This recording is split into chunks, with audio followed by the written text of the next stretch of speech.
Hola, ¿qué tal? Bienvenidos al podcast Fondos de Inversión y Valores. Mi nombre es Eusebio Gómez, soy asesor financiero y tengo la misión de hacer las cosas de manera diferente y ayudar a las personas a lograr los resultados financieros y la vida que desean llevar. Si deseas que revise y te proponga una cartera de fondos, lo haré encantado. Si me envías cómo tienes estructurada tu cartera en el momento actual, te puedo mandar una propuesta de inversión personalizada. Para ello, como siempre, os dejo mi email de contacto, que es eusgomez@gmail.com. Además, solo por enviarme cómo tienes tu cartera actual y pasarte mi propuesta, te enviaré a tu domicilio un regalo publicitario. Bueno, como siempre, empezamos por la responsabilidad y el aviso legal. La actual presentación tiene un carácter informativo y divulgativo. No supone bajo ningún término ninguna recomendación de compra o de venta de ninguno de los fondos o acciones mencionados en esta presentación. La publicación de este vídeo es a título personal. Al reflejar opiniones, su contenido es meramente informativo y, por tanto, no debe ser tratado como recomendaciones de valoración de cartera, compra o venta de ninguno de los productos mencionados, ni servir de base para recomendaciones de inversión. Bueno, hoy os traigo un fondo que anteriormente, en estos años de atrás, era bastante seguido por la comunidad inversora, que es el Carmignac Patrimoine. Vamos a desgranar un poco cómo lo ha hecho últimamente el fondo y a su vez también los resultados históricos.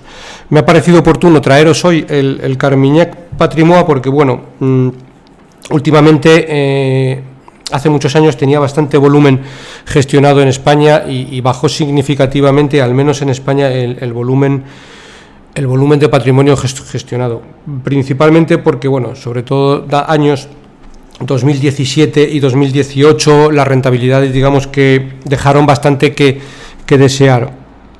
Bueno, y de alguna manera a mí también, como un poco como contrarian de mercado, pues me parece oportuno repasaros un poco cómo está posicionado y la verdad el giro que ha dado últimamente, que es digno de mención, y que, bueno, mucha gente olvida un fondo, lo deja y ya no lo vuelve a mirar por sus malos resultados. Bueno, pues este fondo en concreto, el Carmignac Patrimoine, ha tenido una reconversión importante desde principios del año 2018, con la cesión del testigo en la gestión de renta variable que llevaba Eduard Carmignac a David Holder, que era responsable y sigue siendo del equipo de renta variable. A su vez, se ha creado un comité estratégico de inversiones que ahora queda formado, bueno, como cabeza un poco por Eduard Carmignac, aunque ya nos lleva el día a día del fondo. Sí, a su vez está formado el fondo por Rose, que, bueno, es responsable de renta fija en Carmignac, y por David Holder, responsable de renta variable. A su vez, también Frédéric Legros, responsable de multiactivos, así como Didier Saint-Georges, que es equipo de asesores de cartera. Bueno, desde la nueva creación, más que desde la nueva creación, desde que han cambiado el mando los gestores, los resultados son bastante buenos. En términos generales, baten al 94% de los competidores en rentabilidad. Bueno, en el año 2020, este año que está siendo tan malo, baten al 97% de los competidores. Desde el 1 del 2019, que cambió un poco la gestión, acumula una rentabilidad positiva del más 10%. En lo que llevamos de año, este fondo acumula una rentabilidad positiva del 7%, que, bueno, para todo lo que ha caído está razonablemente bien. Sobre todo luego veremos un poco como en los periodos más malos de la pandemia, por el mes de marzo, el fondo cayó bastante poquito. Bueno, en cualquier caso, y sobre todo mirando a largo plazo, los resultados son bastante buenos. Y eso, como digo, que en los últimos años, 2017 y 2018, los resultados, vamos a decir que son mejorables, ¿vale? Vamos a llamarle esta frase, bueno, por no decir otra un poquito peor. Bueno, si hacemos un repaso al histórico de rentabilidad del fondo, que parte del año 1989, vemos que, como vemos, con un historial de tantísimos años, en concreto 30 años, pues realmente el fondo lo ha hecho bastante bien en todo este periodo tan largo, con únicamente 4 años de rentabilidad negativa, como han sido 1994 con un menos 16%, 2001 con un menos 3,60%, 2011 con un menos 0,76% y 2018 con un menos 11,9%. Y si observamos, por ejemplo, los años de mejores rentabilidades, pues tenemos 1993 con un 39%, 1999 con un 33%, 2005 con un 21,50%, 2019, que incluso fue 2008 con un 0,01%, es decir, empató cuando los mercados por la crisis financiera se desplomaron. En fin, son rentabilidades más que razonables que le llevan a sacar una media de rentabilidad en estos 30 años de un 8,37%, una rentabilidad más que razonable. Y luego, a su vez, yo siempre enseño a los clientes un gráfico muy ilustrativo que Carmignac le llama 30 años de convicciones y gestión de riesgos. Y lo que viene a decir es cómo afectan las crisis al fondo Carmignac Patrimoine. Si vemos desde un punto de vista histórico, como puede ser la guerra del Golfo en el año 1991, el colapso del mercado de bonos en 1994, la crisis asiática en el 1997, realmente y a largo plazo tienen un impacto muy corto en cuanto a rentabilidad, y evidentemente la curva el gráfico de rentabilidad es muy notable. En el año 2000, por ejemplo, en el estallido de la burbuja tecnológica, pues el fondo prácticamente estuvo un año y medio muy planito, pero no es un fondo que llegó a bajar. En el 2008, en la crisis subprime, bueno, tuvo una pequeña bajada en cuanto a rentabilidad en el gráfico, pero prácticamente es imperceptible a largo plazo. Quizás en el año 2015, ahora visto con un poco más de perspectiva, los temores sobre la economía china, bueno, le hace que en el gráfico bajara un poquito, pero te os digo que es muy ilustrativo, y si alguno de vosotros queréis, en el email que siempre dejo, os lo puedo enviar para que veáis un poco cómo un fondo, lo mejor que uno puede hacer es estudiar muy bien dónde va a colocar el dinero, pero probablemente después, a no ser que el gestor se vuelva loco o haga cosas demasiado raras, lo mejor es quedarse en el fondo, porque, por ejemplo, para que veamos, el indicador de referencia ha tenido una rentabilidad del 465% en toda esta época, mientras que Carmignac ha tenido una rentabilidad del más 727% en estos 30 años. Una rentabilidad, bueno, que para ser un fondo mixto, una rentabilidad más que razonable, incluso teniendo periodos como los que hemos hablado de rentabilidad mejorable, sobre todo 2017, 2018, a largo plazo es un muy buen fondo.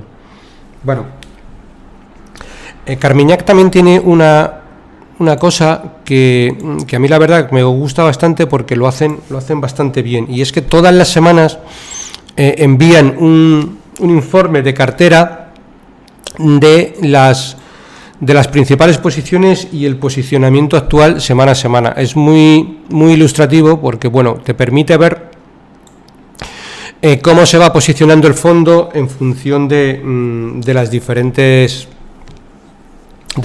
movimientos de mercado. Luego iremos un poquito más en detalle para que veáis un poco, sobre todo, cómo lo hicieron los gestores durante la época de la pandemia. También es importante, pero si nos fijamos, por ejemplo, en el último informe semanal, que en concreto hoy es 8 de septiembre, cuando estoy grabando, y que probablemente hoy suba el episodio, lo tenemos a cierre del viernes y del viernes anterior, y vamos a repasar un poco las principales posiciones y la asignación de activos. En el momento actual tiene el fondo una exposición a renta variable del 48,31%, de los cuales tiene un 38% en países desarrollados. Ellos siempre diferencian países desarrollados y países emergentes. Bueno, dentro de países desarrollados tiene un 27% en América del Norte, un 1,38% en Asia-Pacífico y un 9,50% en Europa. Y en países emergentes tiene un 9,86%, ¿vale? De los cuales tiene un 0,32% en América Latina y un 9,53% en Asia. En renta fija tienen un 46,37%, de los cuales deuda soberana de países desarrollados tiene un 13%, títulos de deuda soberana de países emergentes un 2,48%, deuda corporativa de países desarrollados un 22% y deuda corporativa de países emergentes un 5,04%. Si observamos de la semana 35 a la semana 36, la variación es prácticamente muy pequeña. En la semana 35 tenían un 48,39% de exposición a bolsa y ahora tienen un 48,31%. Bueno, prácticamente lo mismo. Si pasamos a las principales posiciones que tiene el fondo en el momento actual en renta variable, bueno, vemos que la mayor posición es JD, que es una compañía china de productos de consumo no básico, con un 2,83%. Seguido de Amazon, que bueno, no necesita presentación porque todo el mundo la conoce, tiene un 2% del fondo en Amazon. También tiene Facebook con un 1,82%. Tiene Hermès, que es una compañía de lujo francesa, con un 1,82%. Constellation Brands con un 1,54%. Newmont Mining ya es una compañía minera con un 1,46%. Nintendo, compañía japonesa de servicios de comunicación, un 1,38%. Alphabet, Google, o lo que es lo mismo Google, que es de Estados Unidos, con un 1,30%. Y por último, Wheaton Materiales Preciosos, que es una compañía canadiense, con un 1,24%. Entre estas posiciones es un fondo bastante diversificado. Las 10 primeras posiciones del fondo representan un 16,70%, es decir, está bastante bien diversificado. Si vamos a las principales posiciones en renta fija, un poco lo mismo. Las 10 mayores posiciones representan un 14,37%. El mayor bono es un bono del Estado italiano con vencimiento 2025 con un 3,59%.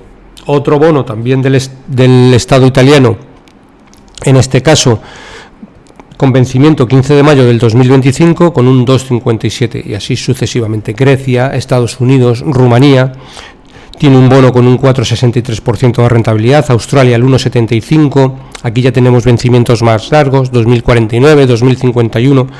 Estados Unidos con un 0,85% en un bono con vencimiento 2050, es decir, normalmente tienen todo tipo de bonos y en diferentes tipos de curva, aunque la mayor parte de los bonos la tienen lo que es en el vencimiento de 3 a 5 años con un 25,29%.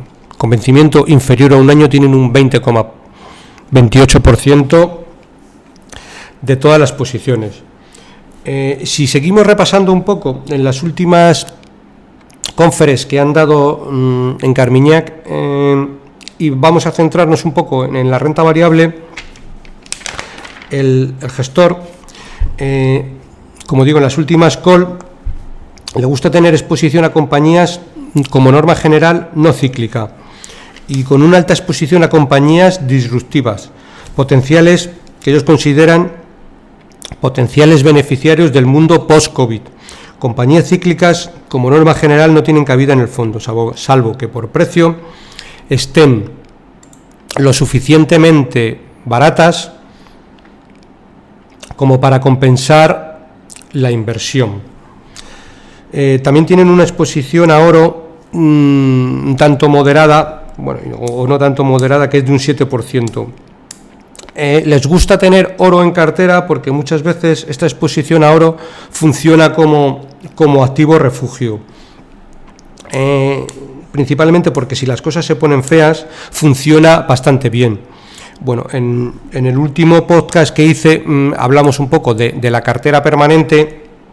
En la cartera permanente, si os fijáis, el gestor de la semana pasada tenía un 25% en oro y un poco su filosofía es un poco la misma. Si el oro en determinados momentos de mercado, tanto si cuando los mercados caen bastante como cuando hay una inflación elevada, se suele comportarse bastante bien y amortigua bastante bien una cartera.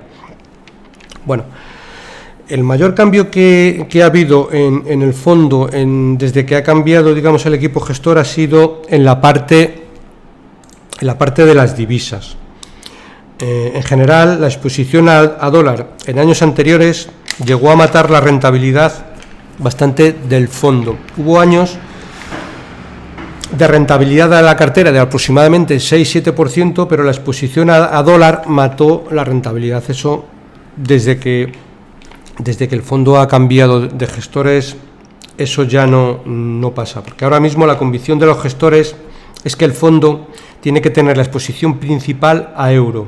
El resto de divisas van a ser satélites y si van a utilizar de forma muy residual.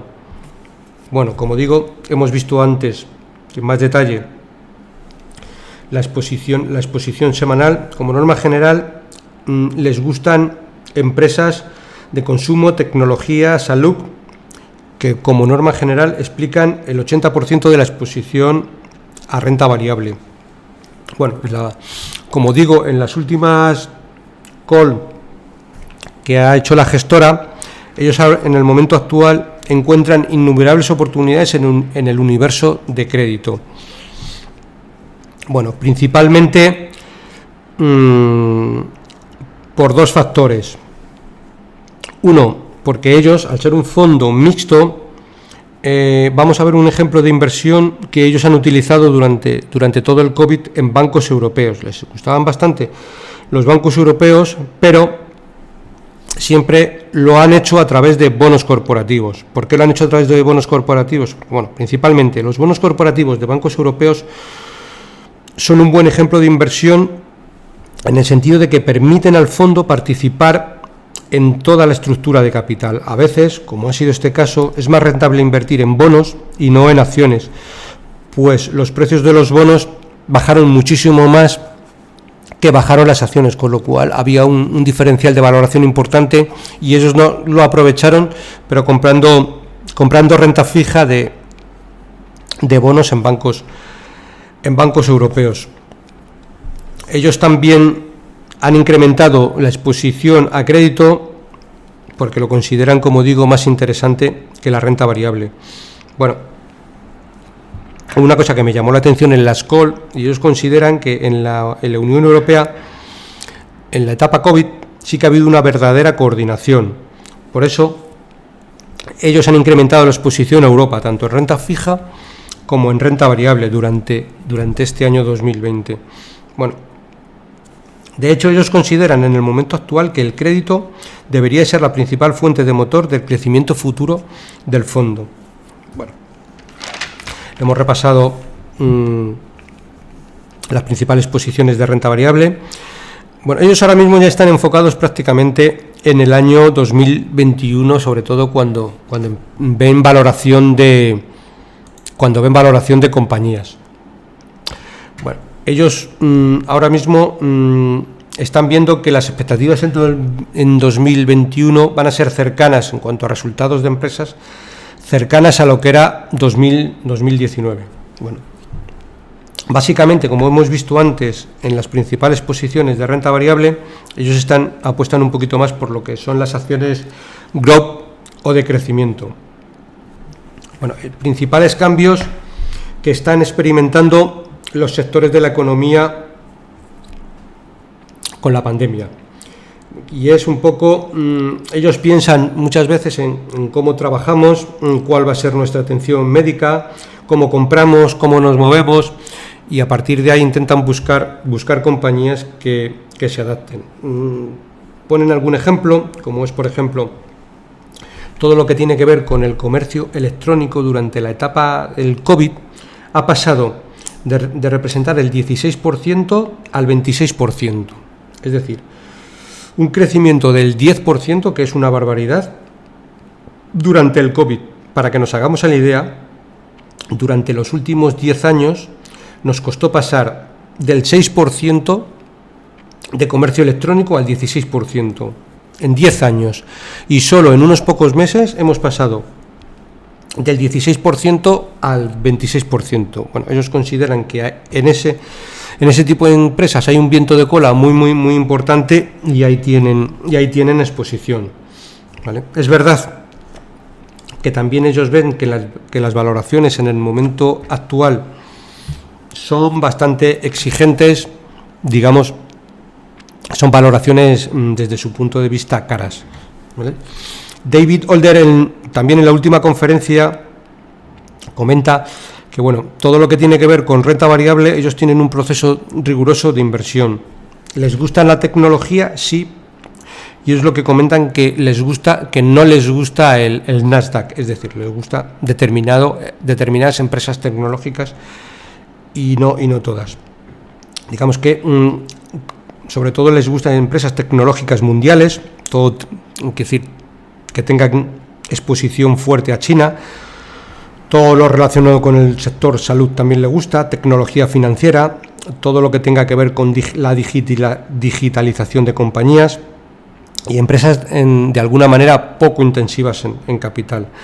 Bueno, también consideran importante y tienen una elevada exposición a liquidez, porque la liquidez lo que les ayuda es a rebalancear la cartera y a reducir riesgos rápidamente vía venta de futuros. Muchas veces, sobre todo este tipo de fondos que tienen patrimonios bastante elevados, porque se venden en todo el mundo, con la cobertura de futuros en prácticamente muy pocas horas, pueden cubrir una cartera muy elevada de posición y no tienen por qué estar deshaciendo posiciones en compañías, sino que muchas veces el futuro con la venta en corto se cubren.